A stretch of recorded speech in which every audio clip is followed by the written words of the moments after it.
Y yo quiero que el pastor Joshua Lugo de la Iglesia de Bola de Gracia pase por aquí y nos ministre la palabra del Señor. Saque sus Biblias, esté atento. Aún ahí el Espíritu Santo estará ministrándole y hablándole a su corazón. Pastor.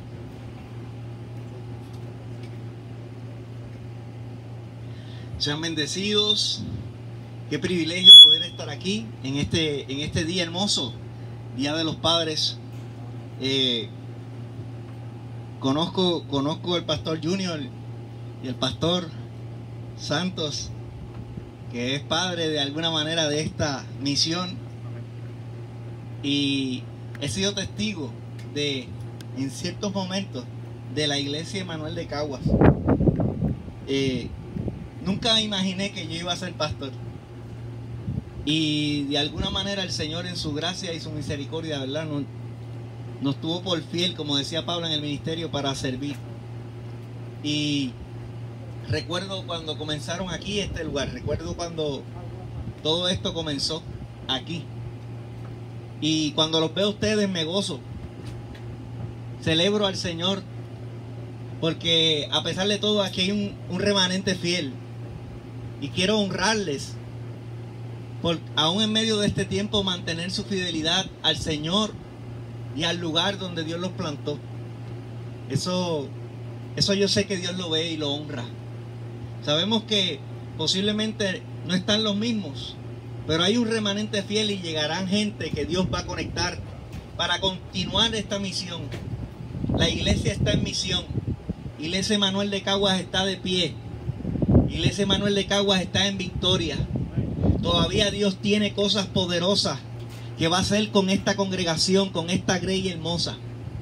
Usted, mire, con sus copas boca arriba, que yo sé que Dios va a hacer cosas poderosas en esta comunidad a través de usted, en el nombre de Jesús.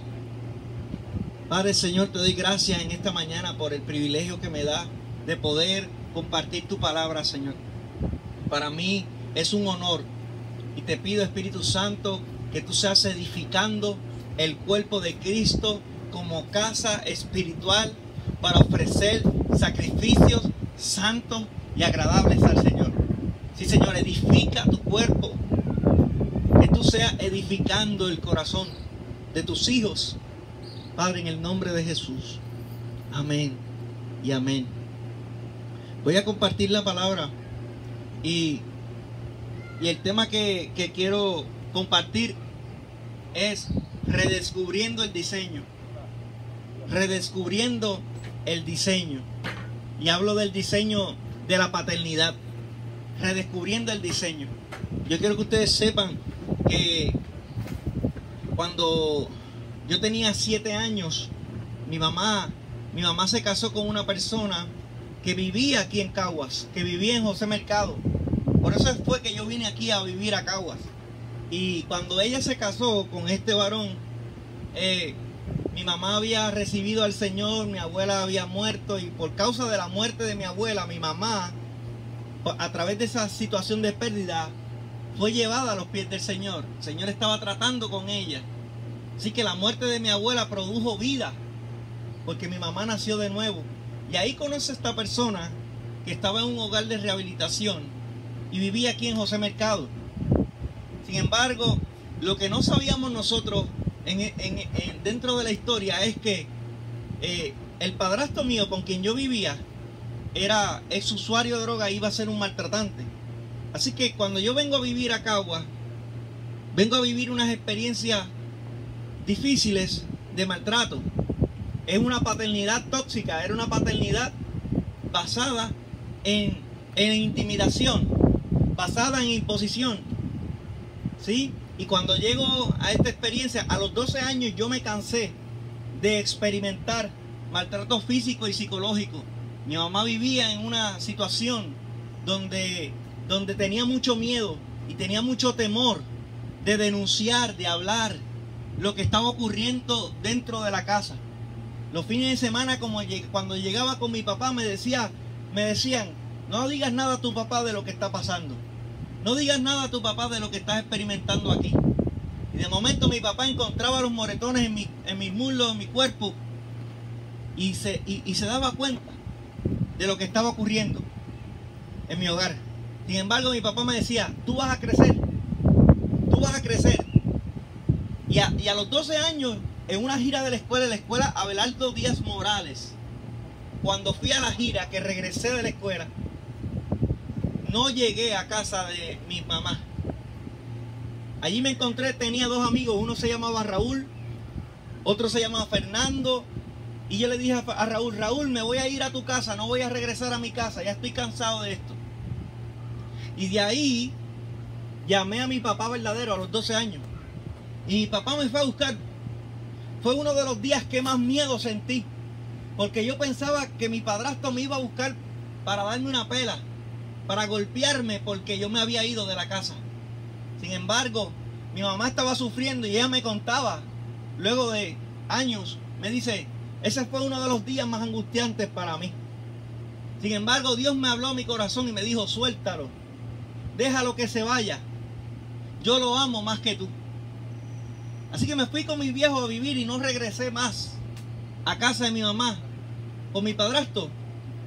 Y luego el departamento, ¿verdad?, de la familia estableció que el mejor lugar donde yo podía estar era en casa de mi papá. Ahí comienzo mi adolescencia, de una adolescencia de estar en un lugar donde era restrictivo, de estar en un lugar donde todo era demasiado restrictivo, todo era malo, todo. Ahora mi papá me dice, aprende en la calle para que nadie te coja de zángano. Así mismo me decía. Y yo decía, ok. Así que desde chamaquito, ya a los 13, 14 años, ya yo fumaba cigarrillos a los 14 años. Pasaron distintas cosas, amado. No voy a entrar en detalles sobre eso. Sin embargo, a los 21 años, yo dije, Señor, por causa, hubo un amigo mío que me invitó a robarme una motora. Y yo le dije a él, yo no me voy a robar la motora, pero cuando tú tengas la motora me voy a ir contigo y la vamos a vender. Y vamos a coger los chavos y los vamos a explotar. Sin embargo, conseguimos el vendedor. Cuando yo voy a ir con él a vender la motora, yo viví en un campo en Guaynabo que tenía que bajar en Pon. Y no conseguí transportación. Y le dije a él, ve y vende la motora y nos encontramos en tal lugar. Y de ahí nos vamos por ir para abajo. Pues ¿sabes qué pasó? Llegué al lugar de encuentro y mi amigo no llegó al lugar de encuentro. Se llamaba Yequil. Todos decíamos, ¿y dónde está Yequil? ¿Dónde está Yequil? El lunes de esa semana próxima aparece Yequil en el periódico, tirado en el suelo, con una mancha de sangre en el suelo. El mismo que le iba a comprar la motora lo mató. Y Dios me preservó la vida de ese momento. Si yo estoy aquí por la gracia de Dios. Yo estoy aquí por el propósito de Dios en mi vida.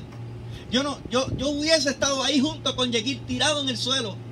Y yo estoy aquí hablándoles a ustedes. Y cuando solamente hago memoria de eso, digo, gracias Señor. Porque tu propósito era más grande y yo no lo veía. Porque tú me estabas preservando la vida y yo no lo veía. Aleluya. Yo no sé si tú eres una mujer que estás orando por tus hijos. Pero yo te quiero animar en esta mañana. Y quiero decirte que yo soy el resultado de una mujer que ora. Yo soy el resultado de una mujer que clama. Yo soy el resultado de una mujer que muchas iglesias me conocían.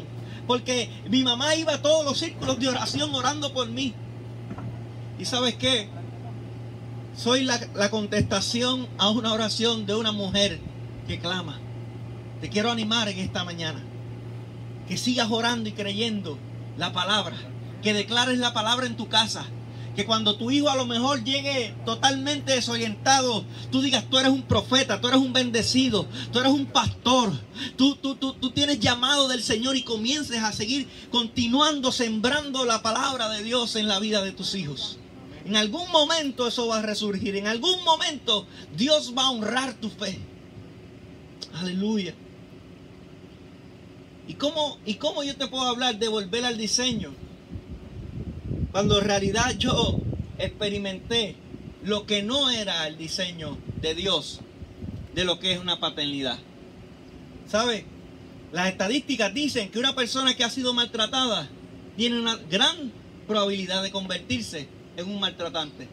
Sin embargo, cuando yo recibo a Cristo a mis 21 años, que yo voy a la iglesia el Viernes Santo, mi mamá me invita a la iglesia. Ya yo estaba cansado de la calle. Luego de la muerte de Jekyll, eso a mí me sacó de paso totalmente. Entré en una depresión profunda. Y mi mamá me invitó a la iglesia. Y cuando yo llegué a la iglesia estaba en el último asiento. Estaba allí con el flow. Tenía cigarrillo en el bolsillo. No quería que nadie me saludara. Y era una iglesia pentecostal, amado. So, te miran así a ver si tú tienes un pichón o algo. Y tú dices, Dios mío. Y yo me quedé en el último asiento ahí. Pero había un joven predicando. Y cuando hicieron el llamado, yo no pude resistir la presencia de Dios en ese lugar. Mi corazón comenzó a latir de tal manera que yo decía, no, Señor, en serio, ahora, ahora no. Mira todo lo que tengo que decirle a todos mis panas, todo lo que tengo que decirle. No, ahora no, por favor. Yo no pude resistir, amado. Yo tuve que llegar al frente. Y cuando llegué al frente, yo no sé cómo llegué al frente. Yo lo único que sé es que yo terminé hincado de rodillas en la presencia del Señor. Y allí dice Jesús, te recibo como mi único Salvador. En ese momento yo experimenté una paz que jamás y nunca en mi vida había experimentado. Yo experimenté el abrazo del Padre. Yo experimenté el amor de Dios. ¿Sabes? Mi primera iglesia fue Iglesia Fuente de Salvación Misionera, que ahora se llama Logos. Pastor Arnel Marín. Está aquí cerquita. Ese es mi primer pastor. Esa fue mi primera iglesia. Ya a los 10 años, 8, ya yo predicaba a una edad temprana en la iglesia. Ya Dios me había marcado y yo no lo sabía. Y sabe, se levantó la iglesia completa y empezó a abrazarme. Ahí me derretí. Porque ¿cómo es que esta gente me van a amar a mí? Cuando verdaderamente yo he sido un malagradecido. Esta gente han orado. Habían jóvenes que me decían, Joshua, de momento yo me perdía por un tiempo, que mi mamá me invitaba y yo regresaba. Después de un montón de tiempo regresaba a la iglesia y ellos me seguían recibiendo con el mismo amor. Me seguían recibiendo con el mismo cariño. Así que tú que eres servidor en esta comunidad de fe, en esta Grey, cualquier abrazo, cualquier gesto de amor que hagas a una persona puede convertirse en un reflejo del amor de Dios. Así que no tomes en poco la participación tuya dentro de este lugar, porque es muy valiosa para Dios. ¿Cuántos dicen amén? Amén, aleluya. Volviendo al diseño, redescubriendo el diseño. De ahí en adelante, amados, comencé mi travesía de desarrollar una relación con Dios. Me metí en todas las actividades de la iglesia, en oración, en vigilia, en todo. De ahí le dije a mi mamá, mami, yo quiero salir del barrio. Mi papá no podía creer que Joshua Lugo se había convertido al Señor. Cuando yo le dije a mi papá, papi, me convertí al Señor. Dice, sí. Ya mismo te veo escocotado otra vez. Los del barrio venían a buscarme. Mira, vamos a hacer el caballo, pa. Yo, no. Ya yo no quiero más. Y mi mamá me sacó de ahí y me dijo, si vienes a casa, tienes que estudiar o tienes que trabajar. Así que mi padrastro, luego de toda esa historia, amado, mi padrastro le dio SIDA. Le dio y murió de meningitis. Y en el último suspiro de mi padrastro, allí mi mamá estuvo ahí por misericordia. Y él le dijo, le pido perdón a Joshua por haberle hecho el daño que le hice. Y esas palabras llegaron a mi corazón. Y yo dije a mi mamá, yo lo perdono. Así que mi mamá me recoge nuevamente otra vez. Ya mi padrastro no estaba, ella vivía sola. Y me dijo, tienes que trabajar o tienes que estudiar. Y ahí fue que comencé en la Universidad del Turabo. Allí en la Universidad del Turabo fue que conocí a Jonathan Rivera, que estuvo aquí con nosotros. Allí en la Universidad del Turabo fue que comencé a proclamar a Jesús en la comunidad universitaria. Allí, desde allí fue que yo conocí al pastor Santos. De allí conocí al pastor Junior también. Y es para que ustedes entiendan que hoy para mí es algo muy significativo, porque todos han sido parte del testimonio de lo que Dios ha hecho en mi vida. Yo recuerdo este caballero que está ahí, que lleva tiempo aquí, ¿verdad que sí, hermano? El de la onda. Es un servidor ahí, fiel. Gracias, Fran, gracias. Qué bueno poder luego de años ver gente fieles al Señor. Así que en 1 Corintios 4:15 dice la palabra de Dios: porque aunque ustedes tengan 10.000 instructores o 10.000 ayos en Cristo, no tienen muchos padres, pues en Cristo Jesús yo los engendré por medio del Evangelio. Aleluya. Y voy a dar unos datos estadísticos importantes. Según el Instituto de Iniciativa Nacional de los Estados Unidos, dice: los hijos de hogares donde el padre está ausente tienen 5 veces más probabilidad de llegar a la pobreza. La mortalidad infantil es de 1.8 veces más alta para los hijos de madres solteras, para los hijos de madres con relación a los hijos con madres casadas. Los jóvenes donde en el hogar hay ausencia de un padre tienen mucha más probabilidad de acabar en la cárcel. Los jóvenes con ausencia de un padre tienen mayor riesgo en involucrarse en abuso de sustancias y conductas de riesgo. Ser criado por una madre soltera eleva el riesgo de embarazo en adolescentes. El vivir con un solo padre duplica la existencia de que los menores sufran en el área psicológica, emocional, académica y social. En conclusión, las necesidades psicológicas, espirituales y morales que son suplidas por un matrimonio fuerte y una familia unida jamás y nunca pueden ser sustituidas. Sabes que la palabra hogar proviene de hoguera. Y qué lindo poder ver ustedes, las familias, reunidas aquí para levantar adoración al Señor, para levantar alabanza al Señor. Esa es la hoguera. Hogar viene de hoguera. Y yo te pregunto, ¿cómo está el fuego dentro del hogar? ¿Cómo están las manifestaciones de amor dentro del hogar? ¿Cómo está la presencia del Espíritu Santo en medio de la familia? ¿Estamos todos metidos en nuestros aparatos electrónicos o estamos siendo diligentes en separar espacios para decir: hoy vamos a invocar el nombre del Señor? Hoy vamos a traer una palabra del Señor que edifique y que YouTube nos siga discipulando a nuestros hijos. Sino que nosotros como padres responsables podamos establecer la presencia de Dios en medio de nuestro. Nosotros como padres no fuimos llamados para criar hijos buenos. Fuimos llamados para criar hijos que amen al Señor. Son dos cosas diferentes. Una cosa es criar un hijo que sea bueno, pero criar un hijo que ame la presencia de Dios, criar una hija que ame y enseñarle a amar a Dios. Esa es nuestra misión. Esa es nuestra verdadera misión como padres. Como dice el libro del pastor Rey Matos: Señor, que mis hijos te amen. Que mis hijos te amen. Efesios capítulo 1. Versículo 18. Capítulo 1, versículo 18, sí. Vamos a buscarlo por ahí en su... Efesios capítulo 1, 18. Dice: alumbrando los ojos de vuestro entendimiento, para que sepáis cuál sea la esperanza de su vocación y cuáles las riquezas de la gloria de su herencia en los santos. Alumbrando los ojos del entendimiento.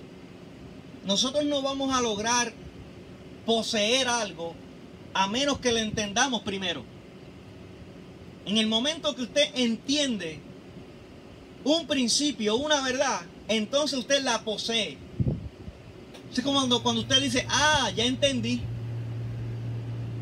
Entonces cuando el entendimiento entra, dice la palabra que, perdóneme, para que sepáis cuál sea la esperanza de su vocación y cuál es la riqueza de la gloria de su herencia. Así que estamos hablando del entendimiento y el entendimiento del propósito de Dios. Cuando hablo del entendimiento, hablo que podamos entender el propósito de Dios para los padres y las familias. No lograremos poseer algo a menos que lo entendamos primero. Y yo sé que hay cosas que no vamos a entender en la vida. Sin embargo, si entendemos que todo obra para bien y que tenemos un Padre amoroso, solamente ese sencillo principio sabemos que aunque no entendemos lo que está pasando, hemos entendido que Dios es fiel. Hemos entendido que Dios sigue siendo bueno. Hemos entendido que Dios gobierna desde el diluvio, que está sentado gobernando en medio de la pandemia, que está sentado gobernando aún en los terremotos, que está sentado gobernando aún en los huracanes. Dios sigue siendo Dios y Dios sigue siendo bueno. Y Él no deja de ser. Gracias, Jesús. Amén, aleluya. ¿Qué significa propósito? Es la intención original de algo. Es la intención de por qué se crea algo. Si yo tengo un reloj, lo creo para que dé la hora. Sin embargo, ahora hay relojes inteligentes y se crean para la hora. Te dicen el tiempo, te envían mensajes, te dicen dónde estás. Aleluya. Así que es la meta original de algo. Y algo que tenemos que entender dentro del propósito de Dios, primero, es que Dios es un Dios de propósito. Segundo, todo en la vida tiene un propósito en Dios. Todo en la vida tiene un propósito en Dios. No es que mi desobediencia está dentro del propósito de Dios. No, yo no estoy hablando de eso. Mi desobediencia es mi desobediencia. Sin embargo, Dios utiliza nuestra desobediencia muchas veces para crear una experiencia de redención, para Él manifestar su gracia y su verdad, para Él mostrarnos que aún en los escombros de nuestra vida, por las consecuencias de nuestros pecados, Dios puede reconstruir algo poderoso. Hay esperanza en el Señor. Que aún a lo mejor en medio de un divorcio y a lo mejor en medio de una separación significativa, ahí Dios puede entrar y hacer algo poderoso con tu vida y con tu familia. Sí, Señor. Gracias, Señor. No todos los propósitos de Dios son conocidos por nosotros. Él se reserva el derecho de manifestar todo lo que Él tiene para nosotros o lo que quiere hacer para nosotros. Cuando Jesús mandó a los discípulos a cruzar el río, Él se fue a orar porque a Él había recibido la noticia que Juan el Bautista había sido decapitado. De ahí no le dieron break a Jesús. Inmediatamente vino una multitud que lo seguía, tuvo que alimentar a toda esa gente. De seguro no había podido procesar la pérdida de su primo Juan. Y Jesús le dice a sus discípulos: vayan, móntense en la barca. Y Él se fue a orar al monte. Y dice la Biblia que se levantó una tempestad. Y allí en medio de la tempestad Jesús llegó caminando sobre las aguas. Y es que si ellos llegan a saber que Jesús, que se iba a levantar una tempestad en medio, de seguro ellos no se montan en la barca. Y es que cuando Dios te llama a hacer algo, no te va a decir todas las tormentas que vas a atravesar, pero sí te asegura su presencia en medio del llamado. Sí te asegura que estará contigo en medio de los procesos. Y eso es suficiente. Como decía Moisés: si tú no vas conmigo, no voy para ningún lado. Y cuando yo veo este lugar y la permanencia de gente que han estado aquí, yo puedo testificar que Dios está en medio de esta obra, porque esta obra no se ha caído, esta obra no se ha caído, esta obra Dios la ha preservado. Ha sido Dios en su gracia, en su soberanía, diciéndole: no temas, yo estoy contigo, yo te ayudo. Dios es un Padre que inicia y que termina lo que ha comenzado. Él es el autor, Él es el consumador de nuestra fe. Él no es un Padre que inició un día y luego dejó la obra y el reloj siguió corriendo. No, Él es un Dios inmanente. Él es un Dios que interfiere en la historia. Él es Emmanuel. Él es el Dios con nosotros. Él está inmerso en medio de tu vida, de los procesos individuales, corporativos de la iglesia. Y eso es maravilloso saberlo. Porque no podemos cantar la canción: tú estás allá y nosotros aquí. No. Teológicamente eso no está sustentado por la Escritura. La palabra papá está relacionada con destino. Está relacionada con destino. Señor. Así que cuando vamos a lo que es la palabra padre, tiene que ver con destino. Génesis 27, 18. Estaba Esaú. Esaú era el heredero porque era el primogénito. Sin embargo, entregó su herencia por un plato de lentejas. Entregó su herencia por un plato de lentejas. Y es que lo bueno es el peor enemigo de lo mejor. Las cosas buenas de este mundo se convierten en el peor enemigo de lo mejor. Y tenemos que aprender a discernir no tan solo de lo bueno y de lo malo, sino de entre lo bueno, que es lo mejor. Y lo mejor es la voluntad de Dios para nuestra vida. Lo mejor es la palabra de Dios en medio de nuestra familia. Una cosa es la herencia y otra cosa es la bendición. El hijo pródigo se fue con la herencia, pero no tenía la bendición. Y la bendición es la declaración de bien que tiene el padre hacia sus hijos. Esa bendición te da la capacidad de prosperar. ¿Y cómo se manifiesta la bendición de Dios? A través de su presencia en medio de nosotros, a través de la paz de Dios en nosotros y a través de las relaciones interpersonales. Cuando la bendición de Dios se manifiesta, hay paz. Y las relaciones interpersonales, tú puedes ver el fluir de una persona bendecida en la manera en cómo se relaciona con los demás. La otra forma de manifestación de bendición es a través de la fructificación del vientre. La fructificación, hay vida, hay hijos, se reproduce, se manifestaba la bendición de Dios de esa manera. También la bendición de Dios se manifiesta de manera material. Claro que sí, pero no es la única forma de la manifestación de la bendición. Dios bendijo a Abraham, le dijo: sal de tu tierra, tu parentela, a la tierra que yo te mostraré. Y te bendeciré y será bendición. Así que la bendición de Dios, también los padres cargan en su boca una palabra de destino para sus hijos. Amén. Porque es decir bien. Maldición es decir mal. Y eso establece destino. Eso configura la identidad de nuestros hijos. Amén. Lo que declara el padre de la casa, o vamos a decir, Dios es nuestro padre, pero la persona responsable, el pastor de cuidar las ovejas, lo que declara bendice o maldice a sus hijos. Usted no sabe cuántas personas han sido marcadas porque el responsable de la casa ha declarado maldición sobre la vida de mucha gente. Pero a la misma vez, cuando usted ve que hay una palabra que sale de bendición, de un evangelio saludable, usted ve cómo las vidas fructifican, cómo se desarrollan, cómo florecen. Porque hay una palabra de Dios que se está sembrando en el corazón. Y ella misma tiene el poder para florecer.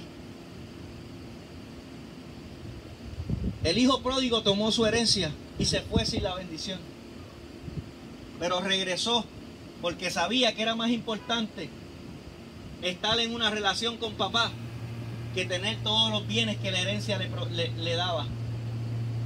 Hay gente que posiblemente saben la herencia, ya recibieron a Cristo, pero no están viviendo en la bendición de Dios. Una cosa es vivir bajo siempre la misericordia de Dios. Y otra cosa es vivir bajo el favor de Dios. La misericordia no te da lo que mereces, pero el favor y la gracia te da lo que no merecías. Gálatas, ¿qué significa padre? Viene de Abba, el pastor lo trajo. Papito, como tú ninguno, como dijo el pastor, del griego pater. En la Constitución de Puerto Rico dice que cada ciudadano debe conducirse como un padre de familia. Cada ciudadano debe conducirse como un padre de familia. ¿Y qué significa eso? Que somos responsables del cuidado de nuestro prójimo, que somos responsables del cuidado, que no podemos hacernos de oídos sordos y taparnos los ojos como los monkeys, sino que somos responsables. Progenitor significa engendrar, es el iniciador. El progenitor es el iniciador, el que inicia. La simiente de Abraham según la promesa. Es esa simiente el que inició, el que inicia una obra, el que inicia un proyecto, el que inicia una familia. Es esa simiente. Eso dice, bendecidos no de simiente corruptible, sino de simiente incorruptible. Primera de Pedro 22, 23. La palabra padre significa ancestro, que quiere decir ir antes de, el que viene antes. Así que al hombre le fue dada la responsabilidad no solo de comenzar y proveer, sino de darle a las futuras generaciones una identidad. La palabra padre significa fundamento. Y cuando yo veo el edificio que está ahí, yo digo, bueno, Señor, ya el fundamento está tirado. Ahora es cuestión de continuar y poner manos a la obra y edificar. En el nombre de Jesús, esa obra se va a completar. En el nombre de Jesús, este año, Señor, tú desatas lo que tengas que desatar para que esa obra se culmine en el nombre poderoso de Jesús. En el nombre de Jesús, Padre, yo declaro, Señor, que llegaré a este lugar y habrá un techo y habrá un lugar maravilloso de adoración y de alabanza a ti. Señor, tú eres el Dios de todos los recursos, tú eres el Dios del oro y de la plata, y yo te pido, Dios, que tú desates ahora, Señor, lo que tú has prometido en el nombre poderoso de Jesús. Yo lo creo, amado. ¿Tú lo crees conmigo? Esto se va a terminar en el nombre de Jesús. Y usted va a ser partícipe de eso. Padre significa autor. Ya vamos cerrando, ya vamos cerrando. Sabes que yo llevo 8 años, llevo 11 años predicando en la playa, al aire libre, en la arena. Así que para mí no es nada fuera de lo normal. Es parte ya de mi vida. Predicar con humedad, predicar con ruido, predicar afuera en el aire, al aire libre, me encanta. Ya Dios nos iba preparando para esta temporada. Padre significa autor, autor y consumador de la fe. Pero no tan solo un autor que inicia, sino también un autor que termina la obra. Dios te creó a ti y puso su firma en ti. Tú llevas la firma de Dios. Tú llevas la firma de que eres parte de una familia espiritual y Él es tu Padre. Tú eres parte de esta familia espiritual, que es la iglesia del Señor. La Biblia dice que Dios hace habitar a los huérfanos en familia. Y yo te voy a decir algo. Donde yo aprendí a ser responsable como padre fue en la iglesia. Donde yo aprendí a través de los modelos que Dios me puso en mi camino para aprender qué es paternidad responsable. Yo lo aprendí en la iglesia. La honra la aprendí en la iglesia. Dios me la enseñó en la comunidad de los santos. Dios me discipuló ahí. Aleluya. Así que yo no te puedo hablar de algo que lo aprendí en la universidad. Dios utiliza el cuerpo de Cristo para enseñarnos cuáles son los principios del reino y cómo debemos operar aquí en la tierra. Tengo un hijo de 5 años y ese muchacho y una niña de 14. Soy padrastro de esa niña, sin embargo yo la amo con todo mi corazón. Sí, Señor. El Padre es el fundamento. El Padre también establece el ADN. Esa es la herencia genética y la herencia espiritual. Tú llevas la herencia espiritual dentro de ti. Cristo en ti. El Padre es maestro. El Padre es un maestro. ¿Cuántos tienen recuerdos de cuando su papá le enseñó a ligar cemento? ¿Cuántos tienen el recuerdo de cuando su papá les enseñó a amarrarte los zapatos? Te enseñó a correr bicicleta. Mi papá murió hace 3 años atrás. Y de todos los hijos que mi papá tuvo, yo fui el único que pude estar presente. Dios me dio la oportunidad, porque yo sé que traje alegría al corazón de mi papá.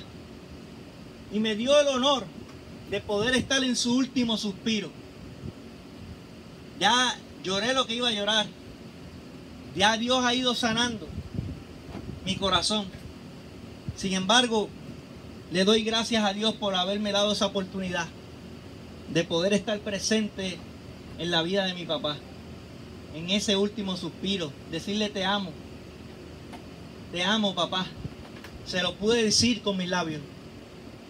En el último suspiro, amado mío, cuando yo llegué, mi papá murió. Yo estaba coordinando unos misioneros y los estaba dejando en el lugar donde se iban a quedar, donde iban a dormir.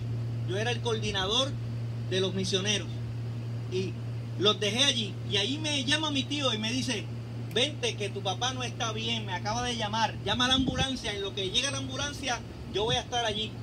Yo salí corriendo de allí en mi carro y yo llegué junto con la ambulancia, de Piñones, llegué acá a Guaynabo junto con la ambulancia. Y cuando llego allí encuentro a mi papá inconsciente. Aparentemente el azúcar, había entrado un shock. Y yo vi a mi papá ahí sufriendo. Y yo le digo, papá, aquí estoy yo estoy aquí contigo, es Josué, estoy aquí contigo. Y cuando mi papá escuchó mi voz, empezó a tratar de salir del estado de inconsciencia, pero no podía salir.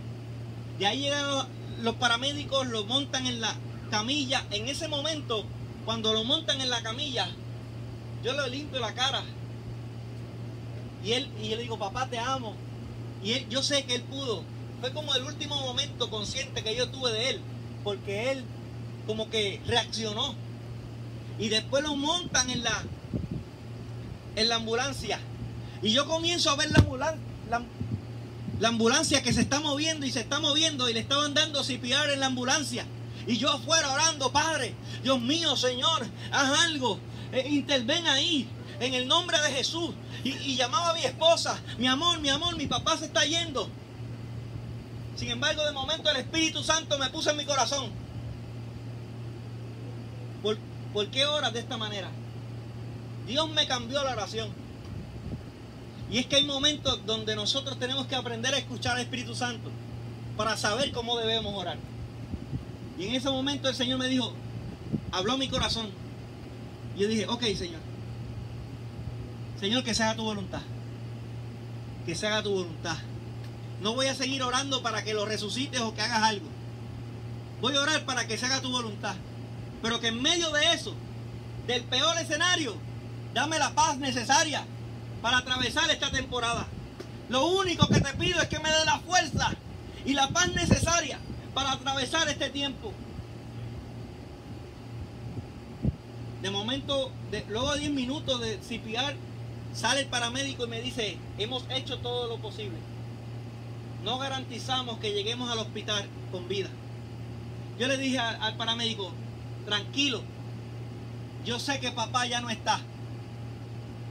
Yo sé que papá se fue.